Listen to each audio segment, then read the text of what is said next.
rencana sing main-main.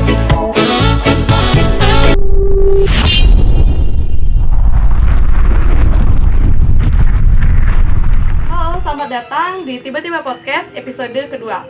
Bersama saya Dia. Di sini saya tidak sendiri, bersama dengan rekan saya Edi. Halo. Dan sudah hadir di tengah-tengah kita bersama yaitu Bapak Gusti Made Aryana atau yang biasa disebut dengan Dalang Sembroli.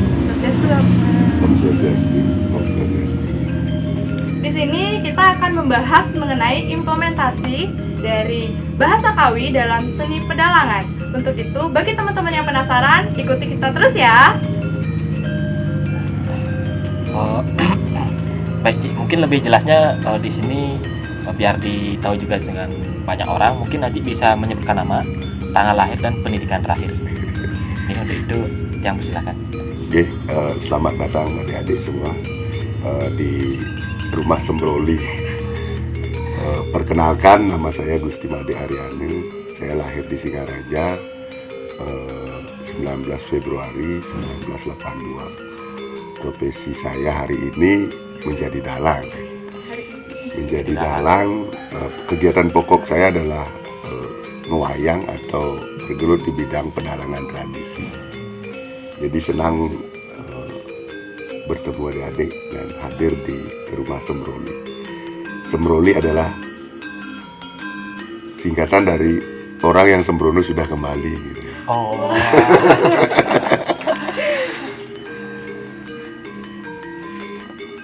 Untuk gini ya, jurusan di perkuliahannya bagaimana, Bapak? Oh, yang pernah belajar di ISI Denpasar dari tahun 2011 sampai 2015. Saya mengambil jurusan pedalangan. Dan setelah lulus dari ISI Denpasar, langsung mewinten dan jadi dalang sampai hari ini. Langsung dari ya. Ya, langsung. Kalau boleh tahu alasannya Aji untuk memilih jurusan pedalangan ini apa gitu? Karena pedalangan ini ASB, anak seni banget. Seni banget ya. Gitu. Gimana ya? Tertarik awalnya gitu. Jadi sebenarnya saya dari kecil sudah tertarik dengan seni pedalangan. Namun saya dilahirkan tidak di keluarga seni. Saya terlahir di keluarga petani. Ayah saya petani, ibu saya petani. Cuman modal saya dari kecil hanya sekedar gemar menonton wayang. Gemar sekali menonton wayang dan selalu fokus ketika ada pertunjukan wayang tradisi. Nah, kemungkinan memori itu yang saya ingat ketika sudah sudah berkeluarga. Sebenarnya saya tertarik dengan kuliah di pedalangan gitu. Jadi berkat sepupu saya yang menjembatani agar saya kuliah di pedalangan, sehingga saya memutuskan diri 2010 akhir untuk belajar di ISI Denpasar, dan saya mendaftarkan diri sebagai mahasiswa tahun 2011. Lulus 2015, pulang jadi dalang sampai hari ini. Nah, mungkin dari perkuliahan gitu, apakah ada tuh hambatan ketika mengambil kuliah dan mengambil jurusan pedalangan gitu? Oh, kalau berbicara hambatan, baru lahir sudah ada hambatan sebenarnya. Dan banyak sekali gitu. Tetapi berkat guru-guru saya mengubah hambatan itu menjadi sebuah tantangan gitu. Jadi selalu sih ada tantangan yang diistilahkan hambatan gitu. Jadi saya tertarik dengan segala tantangan yang berguna di dalam hidup saya. Salah satunya adalah dunia pedalangan. Karena bagi saya dunia pedalangan itu lebih menarik, lebih tertantang untuk belajar seni yang betul-betul bisa dipakai di dalam hidup. Nah, gini Ci, Aji kan mengambil jurusan ini nih, pedalangan. Ya. Apa ada nggak itu kan Aji mengambil profesi dalang? Apakah dalang tersebut dijadikan sebagai profesi atau gimana Ci? Saya juga salah satunya kawan-kawan yang kuliah di pedalangan memang menjadi sebuah profesi dan pekerjaan pokok menjadi dalang dan menjamin menjamin ekonomi, menjamin status sosial kita, dan menjamin untuk ya dalam hidup lah. Bagi saya sendiri, saya sangat beruntung menjadi manusia karena saya bergerak di bidang pedalangan. Bersyukur sekali saya menjadi dalang. Berarti sukanya banyak daripada dukanya. Duka saya banyak, tetapi saya jadikan itu juga tantangan. Jadi kan sebuah tantangan. Iya, sebuah tantangan. Nah, dalam seni pedalangan pasti erat hubungannya dengan penggunaan bahasa Kawi, bahasa yang awam bagi banyak orang, namun bagi orang-orang yang mempelajarinya atau orang-orang yang berada dalam seni dalang, geguritan, itu pasti kan menggunakan bahasa Kawi. Kira-kira menurut Aji apa sih yang melatar belakangi bahwa wayang ini cocok nih dengan bahasa Kawi? Woi, ini udah mulai ke topiknya. Ya. Sudah langsung. Ya, bahasa Kawi salah satu kendala orang-orang ataukah siapapun yang khususnya belajar pedalangan. Terkadang itu yang menjadi sebuah kendala. Woi, menjadi dalang harus bisa bahasa Kawi gitu. Kadang-kadang itu, dan ada beberapa juga yang enggan untuk mempelajari itu. Nah, saya jujur juga katakan bahwa saya nol sekali. Ketika masuk ke isi Denpasar itu, saya sama sekali tidak tahu bahasa Kawi gitu. Karena ketika menonton wayang, ada translator di sana. Untuk wayang tradisi Bali itu ada penerjemah bahasa Kawi. Jadi itu yang membuat saya mengerti gitu.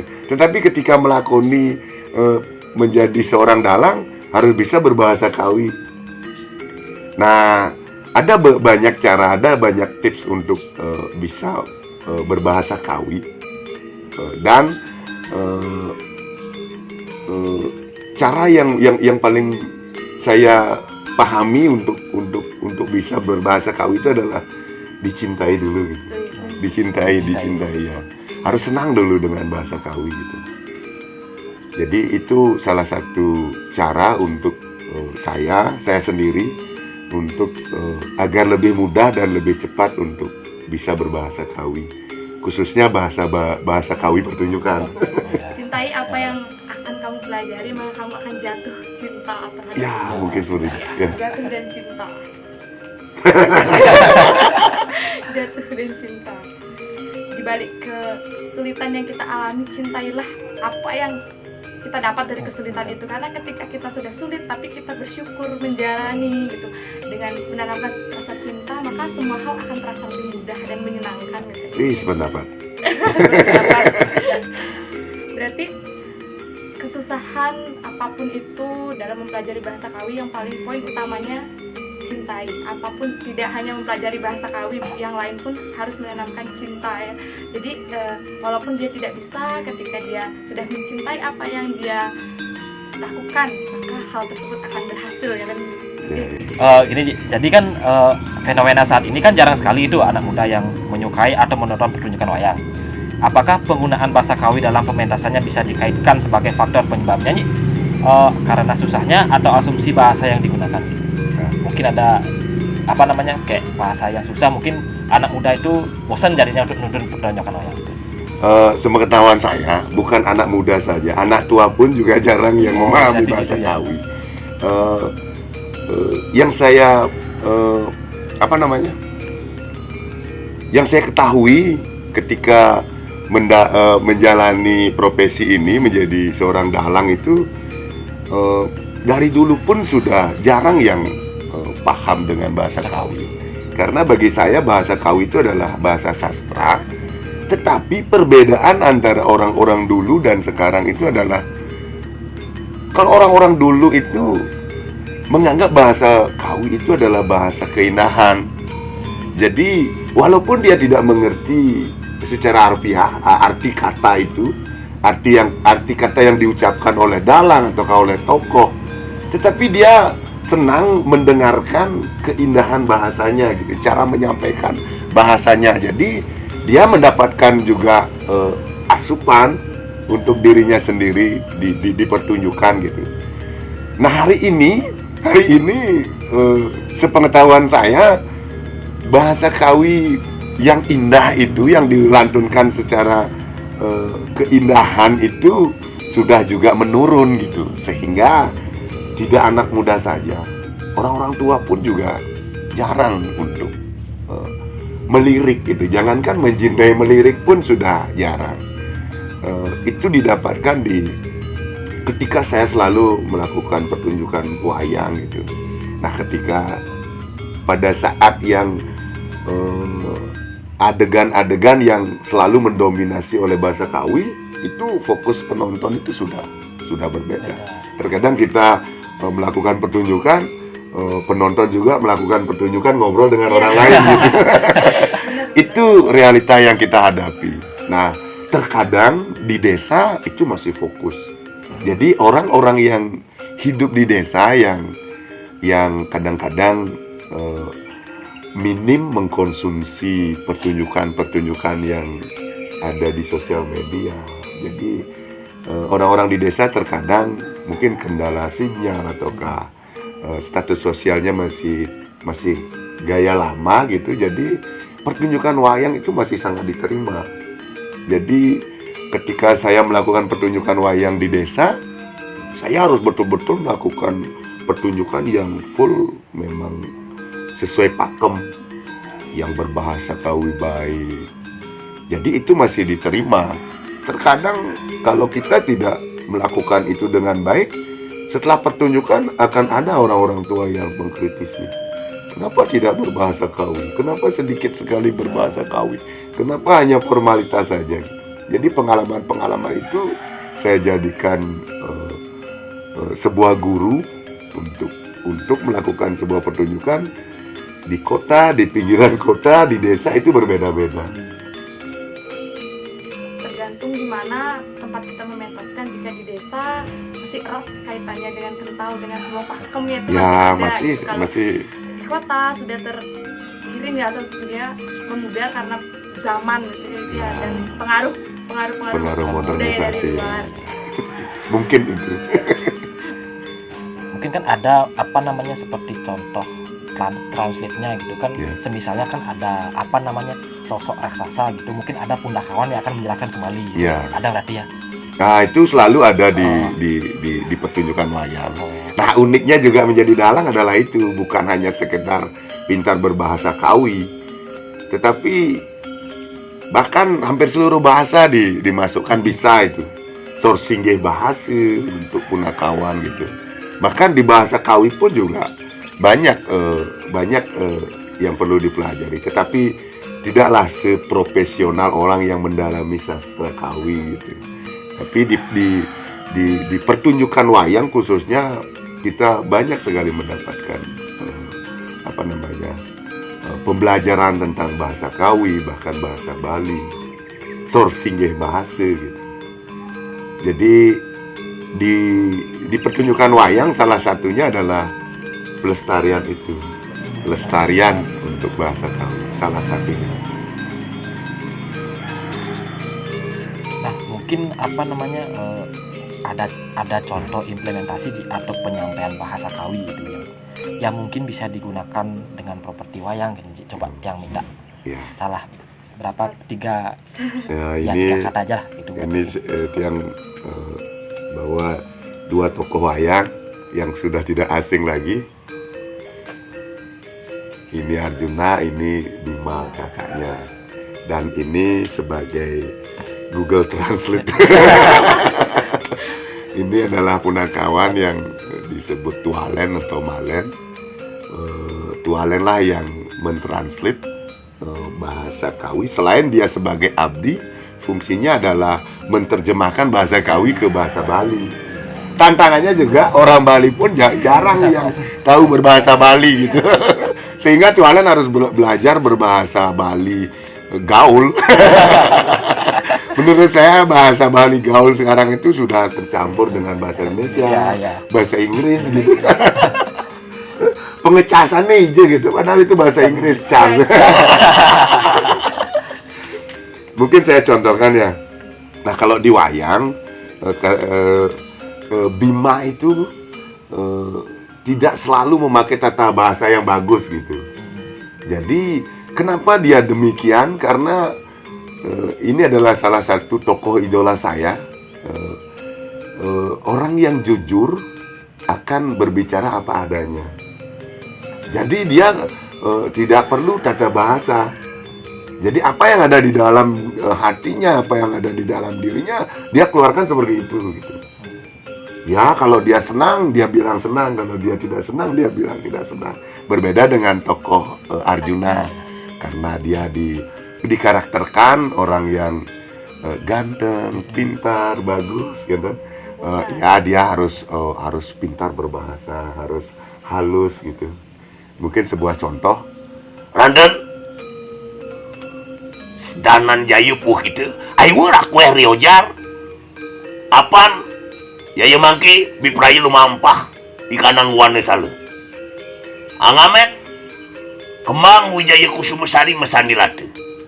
Singgih kakang, yayan kadi samangkane. Sigere pungalakeun ikanang tatu carita. Ata kita kibi prayi lumampah makeri kanang. Tengahing wane salu. Mungkin seperti itu. Dan ditranslate lah oleh punakawan atau abdinya. Wah, nawagan ada tuh duagung itu sangat jenis sesunan titiang.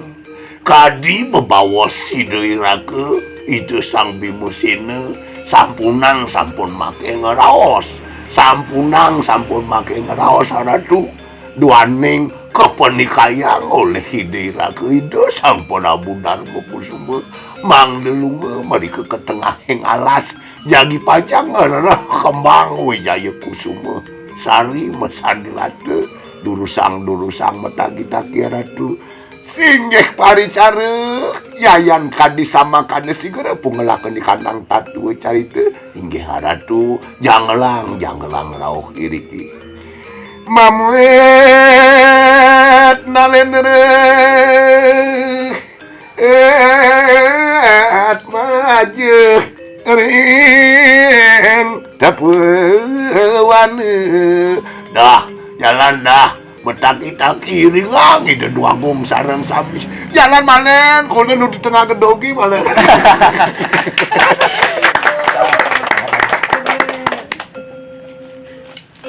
Jadi itu cuplikan untuk apa namanya yang saya sering lakukan di dalam pertunjukan wayang tradisi. Nah, ketika yang tadi itu berbicara, itu sangat jarang sekali sampai ke penonton gitu. Tetapi dulu ketika ya di bawah tahun 90-an lah, bahasa Kawi itu dianggap keindahannya yang dicerna. Singgih yayan kadi sama kana gitu. Jadi apa namanya kayak bernyanyi gitu, tokoh itu berbicara sehingga keindahan bahasanya itulah yang dicerna oleh penonton. Nah, dari beberapa penonton itu ada kadang-kadang sebagian kecil yang tertarik dengan bahasa Kawi dan mendalami, dan itu terus-menerus seperti itu. Nah, tantangan hari ini terkecuali adik-adik mungkin yang masih tertarik dengan hal itu. Ini tugas kita bersama. Ya, lanjut. Oh, sebelum itu silakan diminum dulu gininya. Apanya ini? Ini air sama gitu. Kopinya. Kopinya.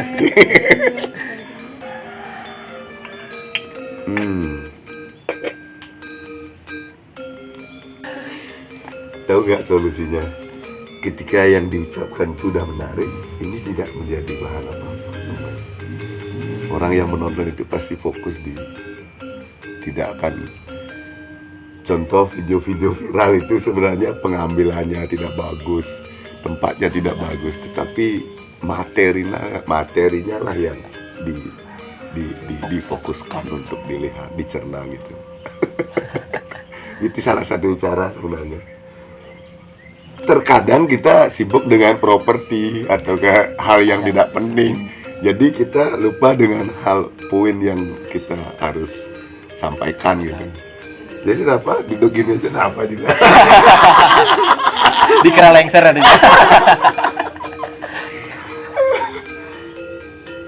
tadi menyangkut ke ke materi tadi. Ya. Mungkin dari Aji ada motivasi yang diberikan kepada masyarakat ke depannya, itu khususnya anak muda, yaitu yang ingin agar bisa tertarik lagi untuk menyaksikan atau menonton pertunjukan wayang gitu.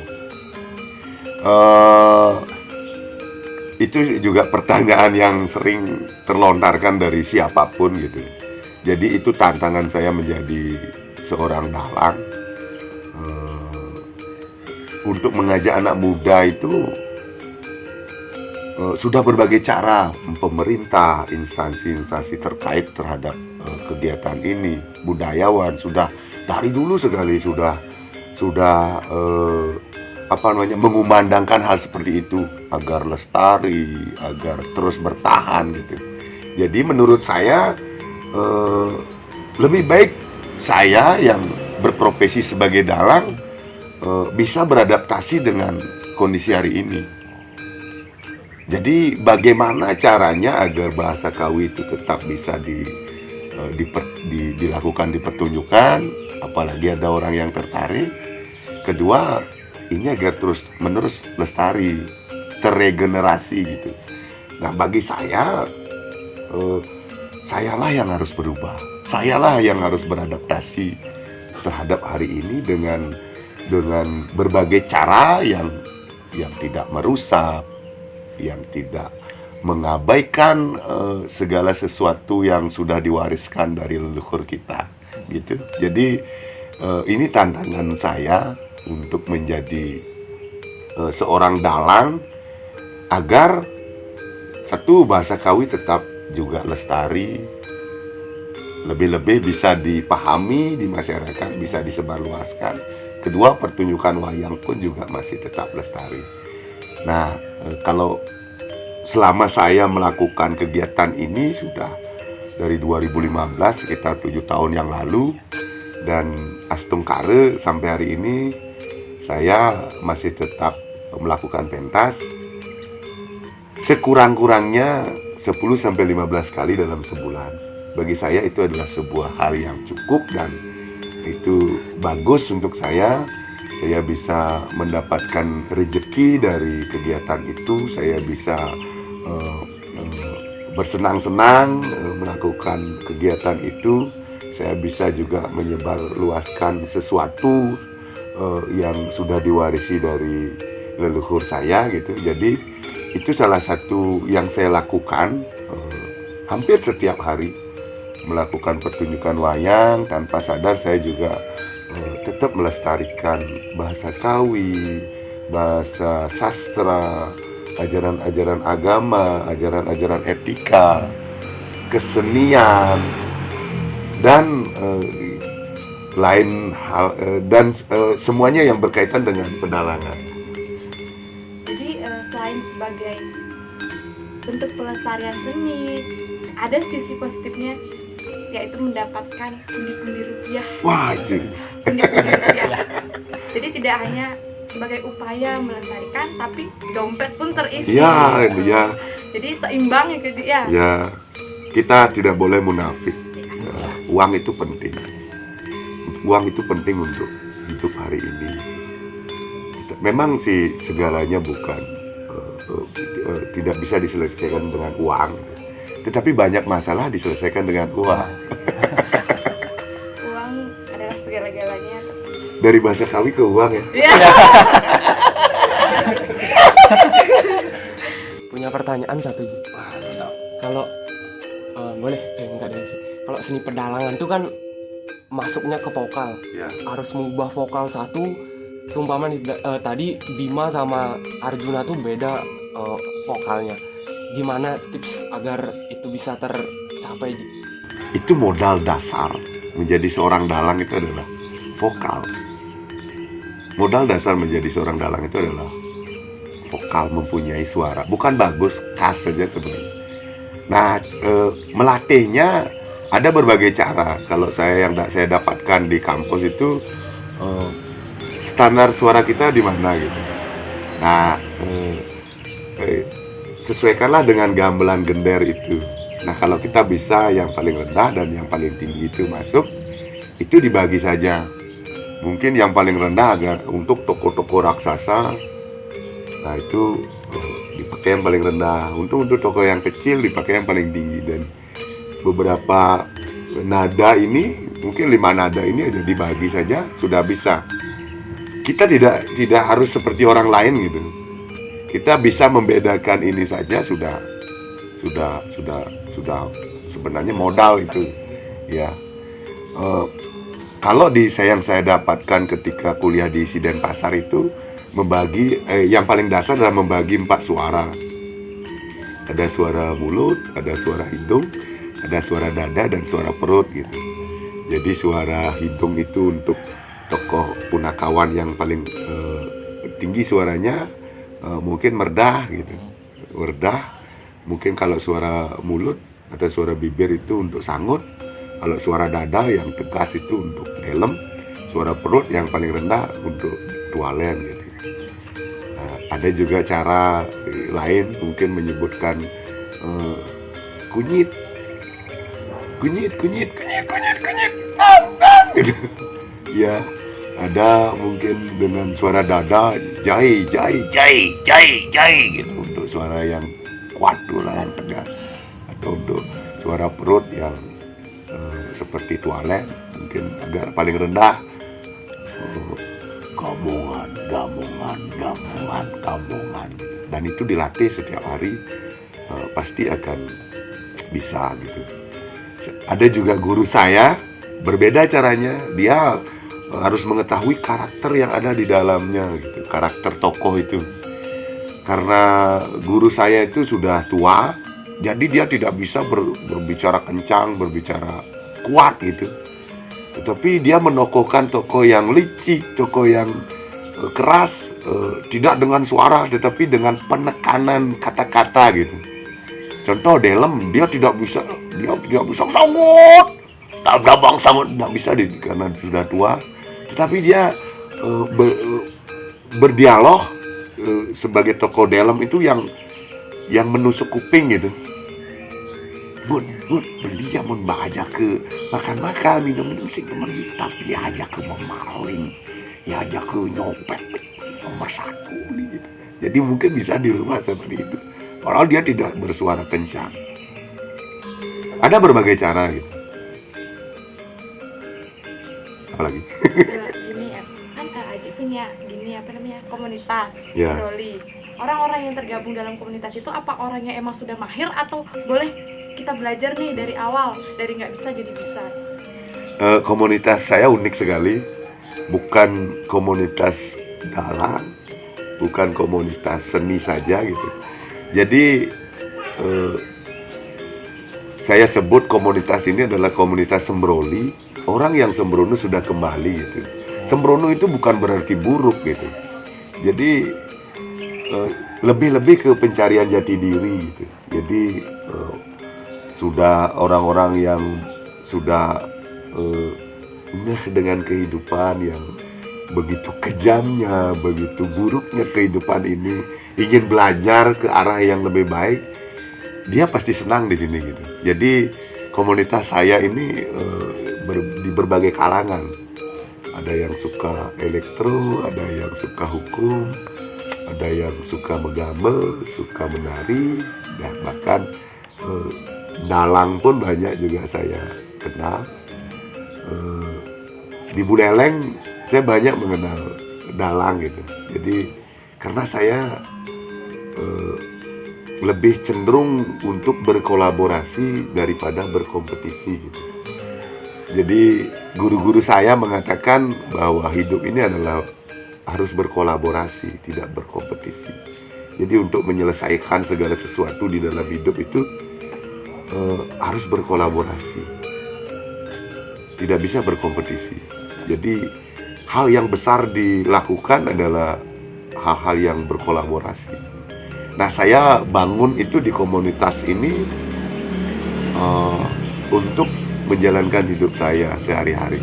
Walaupun hal-hal yang kecil, tetapi kalau itu berguna dalam hidup, saya akan lakukan dengan konsisten dan setiap hari. Mungkin salah satunya untuk selalu melestarikan bahasa Kawi, mengajak kawan-kawan untuk berbahasa Kawi, kita harus berkolaborasi. Adik-adik ada di akademisi, saya ada di lapisan masyarakat yang paling bawah. Mungkin saya akan bergeliriat ke desa-desa, adik-adik mengkaji, meneliti segala sesuatu yang berkaitan dengan bahasa Kawi, dengan pelestarian bahasa Kawi ataukah kesenian yang memakai bahasa Kawi. Kita bisa berkolaborasi antara kawan-kawan di akademisi, kawan-kawan sebagai praktisi di masyarakat, dan itu saya yakin menghasilkan sesuatu yang lebih besar dan lebih berguna di dalam kehidupan kita. Mungkin seperti itu. Oke, berarti segala sesuatu yang dalam hidup jika kita laksanakan dengan kolaborasi, kebersamaan, semua itu akan berhasil. Jadi ketika muncul sebuah kompetisi, maka bisa kadang menyebabkan jadi perpecahan, perselisihan gitu. Jadi semua aspek itu harus dikolaborasikan secara bersama. Nah, dalam tentunya kan Aji ini belajar di Denpasar, pasti kenal dengan orang-orang di seluruh tempat gitu, gak hanya khusus orang Denpasar. Dan Aji kan dari Singaraja, gak juga dengan orang Singaraja saja. Kira-kira waktu belajar itu ada nggak kesulitan? Otomatis kan sangat berbeda nih budaya di sana dan di sini. Ada nggak kesulitannya? Kesulitan itu saya rubah menjadi tantangan. Oke. Dan ketika itu dilakukan, jujur saja ketika saya studi di ISI Denpasar, saya rasa saya yang paling kaya dibandingkan dengan kawan-kawan yang dari Bali Selatan. Kenapa demikian? Saya belajar ke Bali Selatan dari Bali Utara di Buleleng, mempelajari kesenian budaya yang ada di Bali Selatan. Lalu saya pulang ke Bali Utara, saya memiliki pemikiran-pemikiran yang lebih terbuka. Tidak merasa bahwa kesenian saya yang paling bagus atau kesenian yang Bali Selatan yang paling bagus, tetapi mendapatkan hal-hal baru yang saya belum ketahui sebelumnya gitu. Jadi sempat juga saya utarakan ini kepada dosen penguji saya ketika waktu ujian akhir di ISI Denpasar untuk membuat sebuah tugas akhir. Saya membuat pertunjukan wayang tidak layaknya seperti wayang tradisi. Saya membuat sejenis pertunjukan wayang hari ini, saya sebut itu pertunjukan teater wayang gitu. Jadi saya monolog di panggung Natya Mandala yang ditonton oleh lebih dari 700 orang. Salah satu dosen pembimbing saya memberikan support agar saya optimis melakukan itu. Tetapi ada beberapa dosen pembimbing bahkan penguji yang mematahkan pertunjukan saya. Sebelum saya pentas, saya diberitahu bahwa ini panggung Natya Mandala, ini panggung besar. Kamu tidak mampu nanti kalau kamu berdiri sendiri di dalam panggung yang besar ini. Orang-orang yang pentas ini adalah orang-orang yang besar gitu. Tapi di sisi lain saya juga mendapatkan pengetahuan dari dosen pembimbing saya, satu-satunya guru besar di ISI Denpasar. Dia mengatakan bahwa ketika kita tidak mempunyai uang banyak, ketika tidak mempunyai properti yang banyak, kita gali potensi diri. Itulah yang kita tunjukkan, bahkan itu menjadi sesuatu yang besar. Nah, ketika saya